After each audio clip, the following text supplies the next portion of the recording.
passando, né? Acho que até um preparo para chegar onde Deus quer que nós venhamos a chegar, né? Então, eu sempre fui criado assim nesse ambiente e quando a gente começou a dirigir igreja, uma coisa ou outra, é muita pancada, né, que a gente leva, muita decepção, muita coisa. Então, aí a resposta é que às vezes, eu acho que eu não estava preparado, 100% preparado, sabe, para viver as decepções também. E sanando as pancadas. E sanando as pancadas. E aí vai deixando, né? Não, amém. Não, vamos suportar uma hora. Ninguém é forte toda a vida, né? Pois é. É verdade. Eu não tive aquela válvulazinha de escape, eu não tive. Né? Então eu fui... Teve uma hora que explodiu, né? E não foi só psicológico, né? Explodiu também no corpo. Né? Tive problemas de saúde, um somatório de coisas, né? Um vitiligo, né? Vitiligo, Caramba, tem sério, um pouquinho aqui. Esse daqui ficou o sinal para Deus falar, tá vendo? O livramento que eu te dei. Lembrança, mano. Mas eu fiquei com o rosto muito manchado, né? A parte do corpo, tinha dores de cabeça terríveis, dores no estômago. Né? E toda vez que eu ia no médico, o médico falou, você não tem nada, você está tudo bem. Isso daí é problema psicológico, você está com... Penso que a gente também, no desempenho do ministério, a gente desenvolve a habilidade de enxergar a miséria do outro, o problema do outro, a dor do outro, a ser muito sensível ao outro. E nesse processo de ver o outro, de dar ao outro, dessa entrega, a gente para de olhar para a gente. Né? Quem eu sou, o que eu preciso, as minhas necessidades. Porque o ministério tem um pouco disso. Essa já é uma brecha, né? Dessa entrega. Né? Eu sempre cito essa passagem, que eu gosto muito dessa passagem, de quando Jesus recebe a notícia que João Batista morreu. Porque Jesus tinha uma multidão sempre pertinho dele, o pessoal estava lá esperando ele. Mas ele não se relaciona apenas com o ofício. Ele para por um momento e se retira ao mar alto para ficar sozinho. A Bíblia não vai falar o que ele fez lá, mas ele tirou um momento para sentir a dor da perda de quem ele amava. Sabe? Isso é o óbvio. Não precisa que a Bíblia diga isso de maneira clara, porque ele recebeu a notícia de alguém que ele amava, que o parente dele tinha morrido, e ele se retirou por um momento.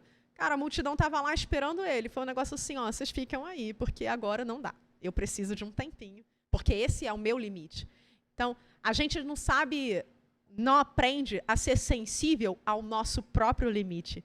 Porque a gente aprende que tem que ir além daquilo que a gente pode, além dos nossos limites. Então, se força para dar aquilo que o rebanho precisa. Né? E eu já aprendi há algum tempo que a maior frustração que pode acontecer é você tentar atender as expectativas do rebanho, que nunca vai ser o suficiente. Porque o rebanho quer sempre mais. Não tem limite. Inclusive, a minha mãe falava, sabe o que para mim, amor? Falou assim, meu filho, as ovelhas estão tudo comendo porque a grama está verde. Mas se prepara. Ela sempre falava para mim, se prepara, cuidado, porque um dia uma partezinha não vai estar tão verde. Né? E aqueles que comeram dessa grama verde, que você está sempre dando, eles vão reclamar. Né, que naquela partezinha ali não tem, a grama já não está verde ali. Né? E é uma verdade. No ministério, claro, você é o pastor, mas vocês carregam junto esse ministério. Né? A esposa do pastor, ela sempre está ali junto. Em algum momento vocês já se sentiram, eu vou usar um termo aqui, mais da área da psicanálise e psicologia, um depósito de lixo emocional? Como pessoas que vêm só para lançar sobre vocês, aliviar com vocês e vai embora. E se vocês não reciclarem, vocês adoecem. Como vocês já sentiram isso e como vocês lidam com isso? Ou se torna uma represa? Uma represa de tudo isso, vai represando e uma hora estoura, né? Estoura no corpo. É exatamente isso que aconteceu comigo. Né? Inclusive. Muito psicológico esse papo aí. Cara, você quer falar, amor? Pode falar. Não, porque, de fato, né, olha, eu amo pastorear. Né, mas, realmente, tem aquelas pessoas que sugam a gente. Né? Tem muito disso. Até por causa da própria necessidade das pessoas, às vezes não é por maldade, mas é necessidade das pessoas. E eu, uma certa vez, até preguei uma mensagem, né, falando que tem gente que consegue sugar tanta gente que a gente fica igual uva passa. né? A gente fica sugado, né? De tal forma que a nossa expressão, a nossa alegria, né? A nossa vida vai se desfazendo e a gente perde a característica, né? Do espírito, da alegria, da promessa, da palavra.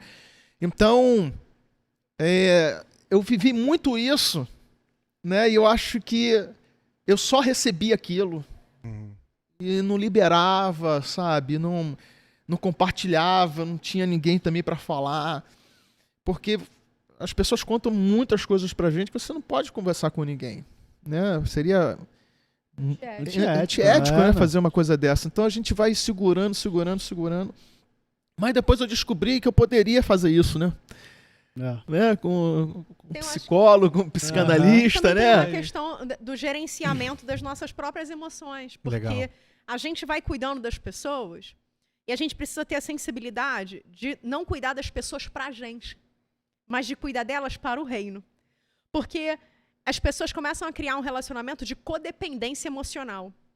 Elas não te usam só como um depósito de emoções, mas elas se condicionam a um posicionamento de não fazer nada, de não ser responsável pelas próprias decisões. Elas pegam as questões delas e transferem para outra pessoa. Elas buscam aconselhamento, não é para saber aquilo que elas... para decidir, diante do aconselhamento, que decisão elas devem tomar. Elas buscam aconselhamento para saber o que você faria no lugar dela. Né? E a expectativa não é essa. A expectativa é, diante daquilo que eu estou te dizendo, você deve decidir, porque a vida é sua. Então, isso se torna um relacionamento adoecedor, porque para outra pessoa é um ciclo vicioso, né? Porque você chega na igreja, para uma pessoa que começou agora na fé, né? Você tem um comportamento infantil no que diz respeito à fé. Mas você precisa amadurecer, aquilo não é para sempre. Né? Deus não chamou ninguém para ser babá, chamou para ser parteira. Nasce, entrega para a mãe e segue. Não é para ficar embalando, dando uma madeirinha, buscando, ligando toda hora. As pessoas precisam começar a caminhar com as próprias pernas, né? Ser responsáveis pelas próprias decisões. E entender que as consequências das escolhas que elas fazem também é delas, é o ônus e o bônus. Então tem um pouco disso também. Eu demorei um pouco a entender isso, porque, como você disse agora, as pessoas chegam até você, elas querem uma resposta sua do que você faria. Solução, né? Uma solução. Né? Eu atendia várias pessoas que falavam assim, não, eu vou falar com o meu pastor porque meu pastor vai saber o que eu vou fazer, ele tem uma direção para mim. E eu creio que realmente, né, por muitas vezes, né, um aconselhamento dá uma direção que vai dar certo. Mas quando dá certo, a gente não fez nada mais do que a sua obrigação. Se não der certo, foi o pastor que disse. Segura esse problema aí.